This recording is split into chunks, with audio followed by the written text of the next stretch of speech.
What is happening? Welcome back to another episode of the Productive Not Busy podcast with me, Wayne Weathersby, where we are addressing the needs of business owners and salespeople all over the world, planting the seed for a secure future. If you need more money, you want more free time, and you want less stress, then this is the place to be. Remember, action, attitude, and approach. And I can help you with that.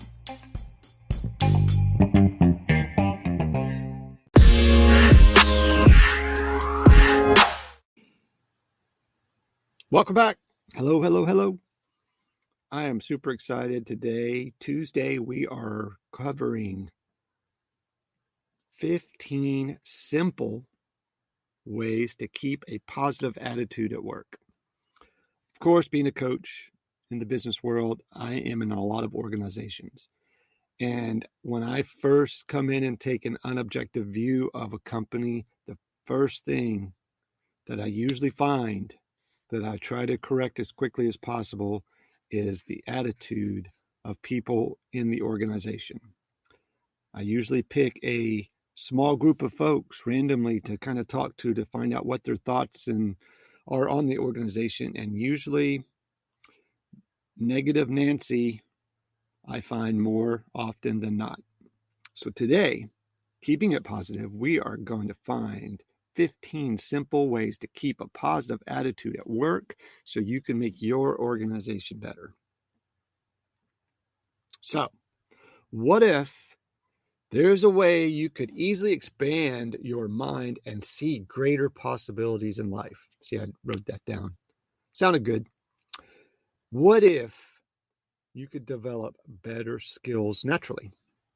When people think of having positive attitude, they probably think it's a little more than plastering a smile on their face and trying to think happy thoughts and holding hands and singing and rainbows and unicorns, right? But it's way more than that. So, as I see it, a positive attitude is something that goes deeper and has an effect beyond the surface cheer. Negative attitudes promote fear, if you ask me, and they begin to narrow the focus and the mind, while a positive attitude does exactly the opposite. No one should live in a constant state of fight or flight. But if you ask me, the negative attitude creates exactly that scenario. I do a lot of reading. I'm told I'm a pretty positive person. And the studies that I've read show that having a positive attitude makes your view of life seem a little more broad, full of possibilities. That view leads to actually living your life in a way that makes it natural to be exposed to and acquire new skills easily without much fight. Here are some ways that I've written down to maintain a positive attitude in your workplace, at home, regardless of whether it comes naturally or not. Something that we can all work on.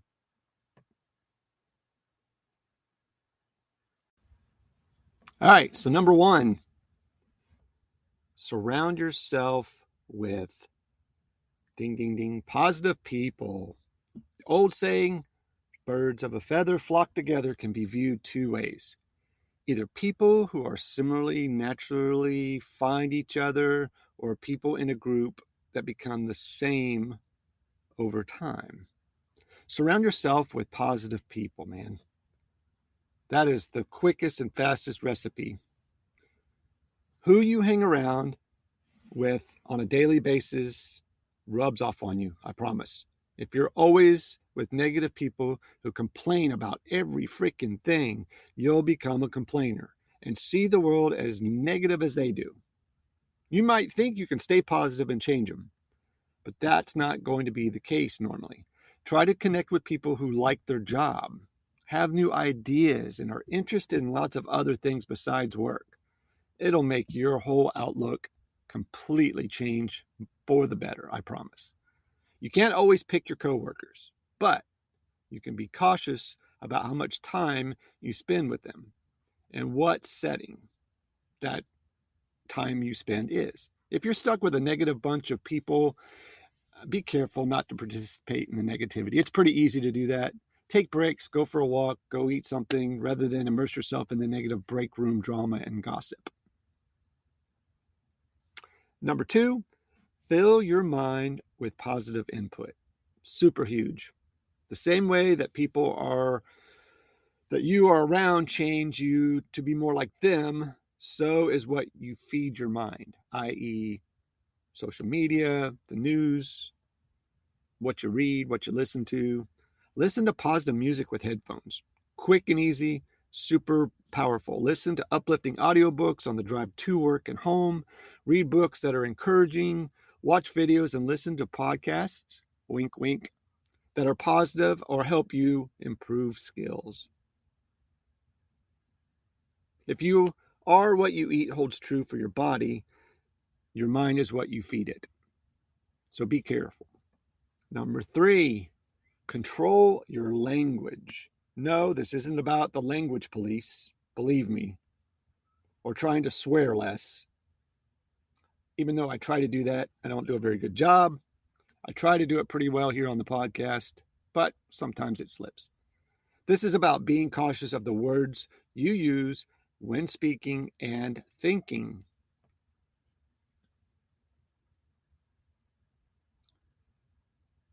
Experts suggest that the structure of language affects a person's view of the world and the way they think.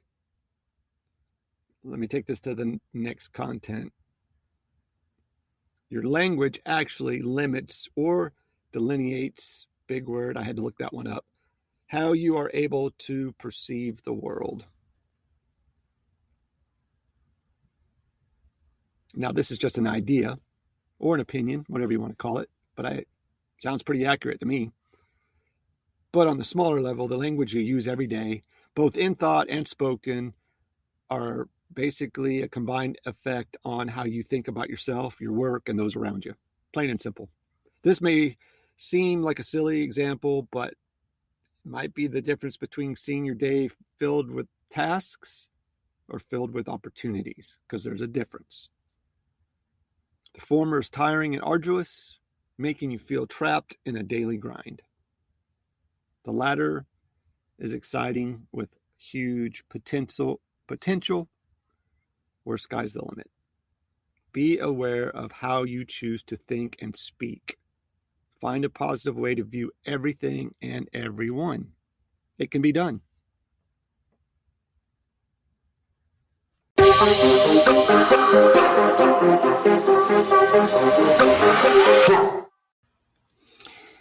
And number 4, create a routine for your day. I call it time blocking. I like to know ahead of time where I'm going to be, how long I'm going to be doing it. I start by time blocking my free time, my off time, my haircuts, my lunches, my vacations, and then I build my work schedule around that. See, routine gets a bad rap, really. It's easy to think that if you have a routine at work, you're stuck in a rut or you're not flexible. The truth, in my opinion, is that routines give us a good fallback structure. A morning routine is especially good since many people, the morning is both when we're most alert and awake, yet sometimes not able to buckle down and get started. Number 5. This is my favorite. Be nice to other people. Being kind to others will make you happy, believe it or not. So there was a study in the Journal of Social Psychology that I researched. Found that doing something kind for people has the same effect as trying to something new and exciting when it comes to being and feeling happy. So let me say that again. They found that doing something kind for people has the same effect as trying new and exciting things when it comes to feeling euphoric and happy. So even better, they found that the memory of doing something kind for someone causes us to want to do that again. What an idea, right? If you make nice to people, and if you make being nice to other people a regular thing, it'll become a cycle of generosity and happiness that makes you feel good and causes those around you to feel good and want to be around you, and vice versa. Think of the worst negative work environment ever possible. Negativity feeds on more negativity until it seems overwhelming. Be nice to other people and watch them pay it forward. Sometimes it takes a bit, but it'll eventually happen. There's a few cases that I've seen that it just wasn't a right fit, but usually, for the most part, there's a lot of success with this. If your work is difficult and you can't get away from that, and finding a positive attitude about the work itself is a challenge, be kind to the people around you and let that be an effective substitute for not liking what you're doing as a job. If you don't like the job, at least you could like the people you're hanging around with all day long while you're doing that job. Appreciating and recognizing coworkers can go a long, long, long way. And it makes your day better, makes their day better. Number 6, don't rely on an outside source of positivity. Carry a positive attitude with you everywhere you go, kind of like a wallet or something that you just can't be without. Let me see, what would that be? Every person on earth, unless they're too old or too young, is their cell phone.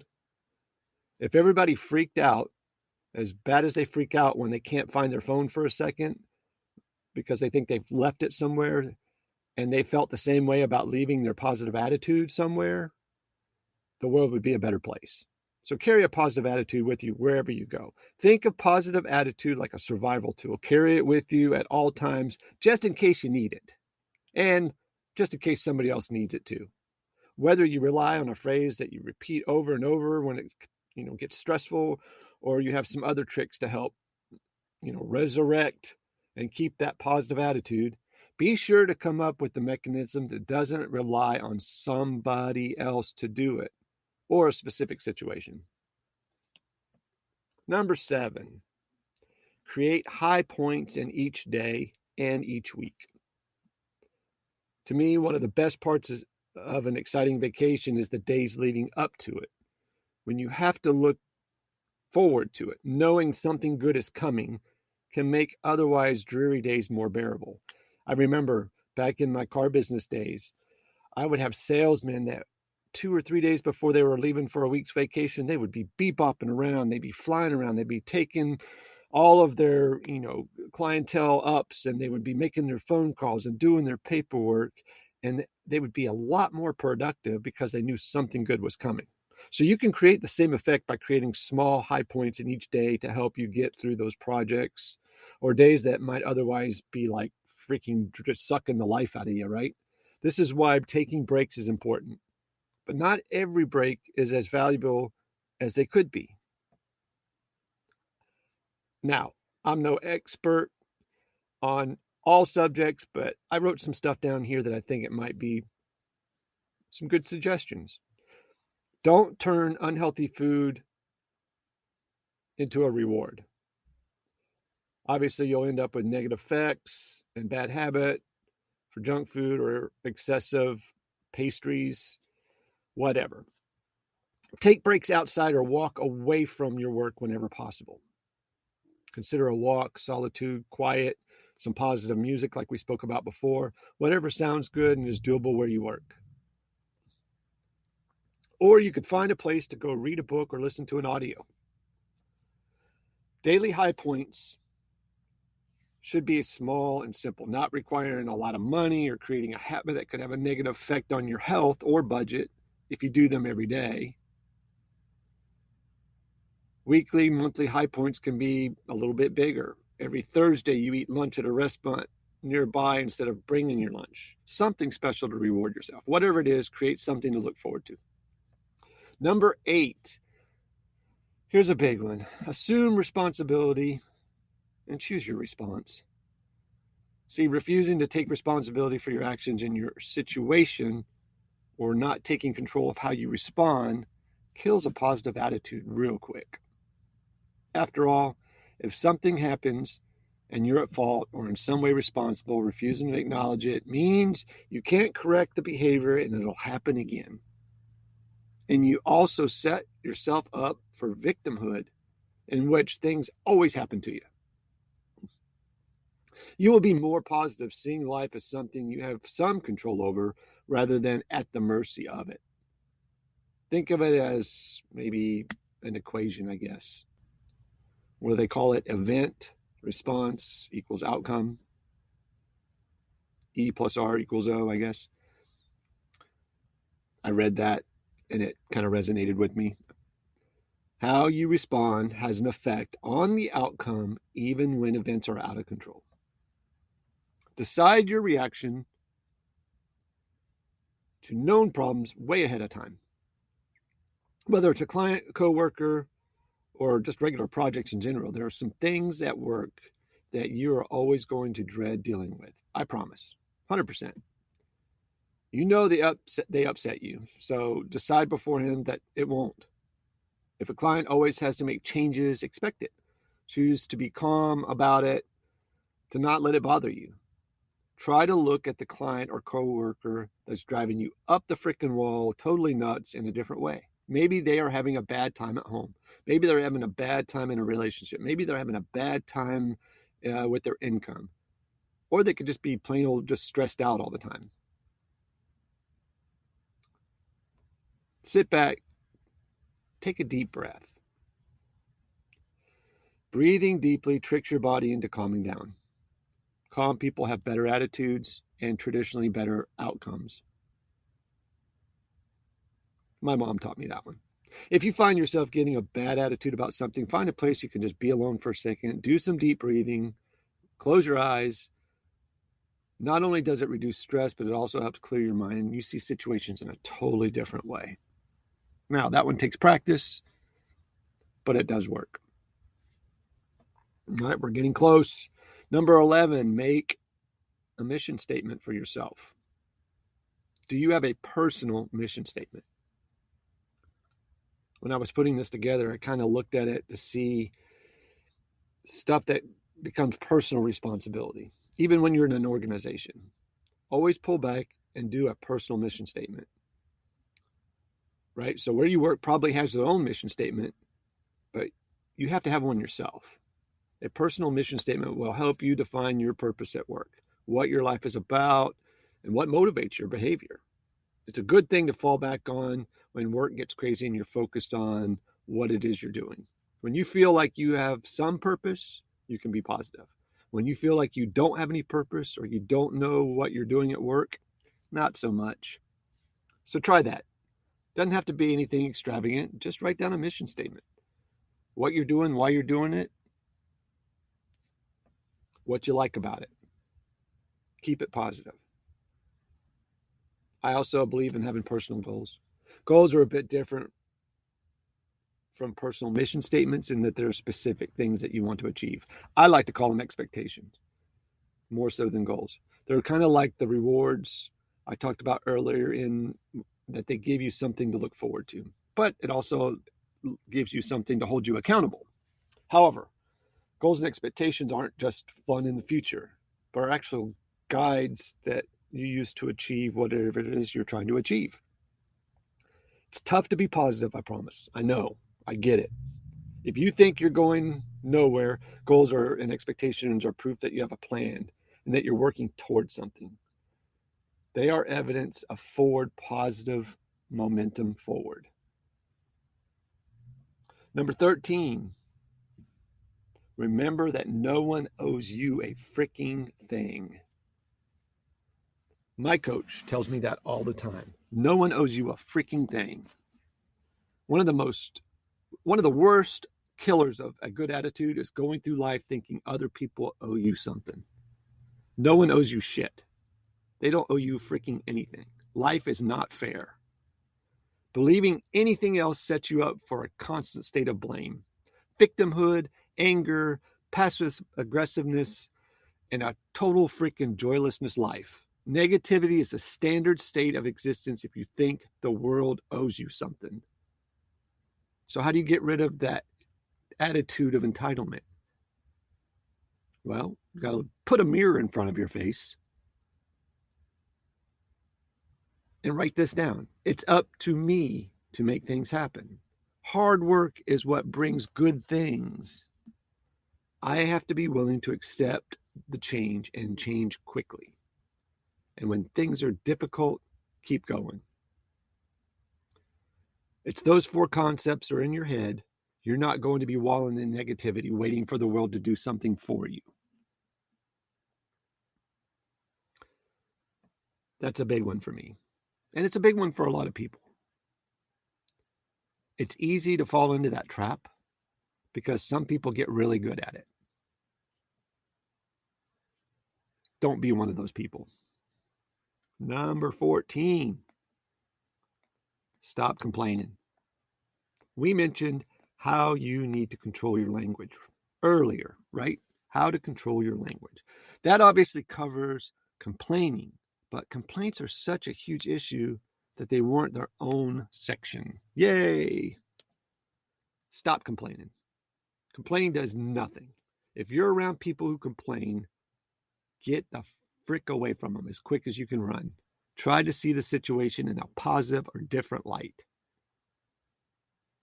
Complaints are a way of seeing everything in a negative light without considering any other explanation. It's a one-way freaking road to dissatisfaction that it goes on forever. The farther you travel, the farther the road goes. And nothing good happens when you do that. And last but not least, a good laugh. Embrace laughing. Laughing is good for you physically and mentally. And it makes you feel better. I'm telling you, who doesn't love a good laugh? I thought about this the other night on the way home. I had a drive and I was listening to something and I literally laughed all the way home. And usually when I get home, I'm kind of whooped, jet lagged, and I felt like I had exercised. I was bright-eyed. I was positive. I was asking everybody how their day was and telling them about this really great thing that I listened to that made me laugh all the way home. Humor is especially good when things are going really bad. Who doesn't love the guy who in the middle of some nightmare project offers a quip that suddenly makes the entire mess seem hilarious? Be that guy. Try to find humor wherever you can. Laughing with people is different than laughing at them. Whatever you do, never joke about others to get a laugh at their expense. Don't be that person. I hope this is something that gives you some clarity, maybe a roadmap, but it's definitely something I live by, and I really love the fact that I get to share it with people. I hope you have an amazing day. Please be safe, take care, do something fun, and sell a bunch. See you next time. All right, you guys, thank you for listening to this episode of the Productive Not Busy podcast with me, Wayne Weathersby. Hey, do me a favor. Go to wherever you listen to this podcast and hit the subscribe button or the like button. Leave us a review. We are heading towards the top of the charts, and I need your help. It would be much appreciated. Hope you guys have a great day. Thanks for listening. Be safe. Take care. See you next time.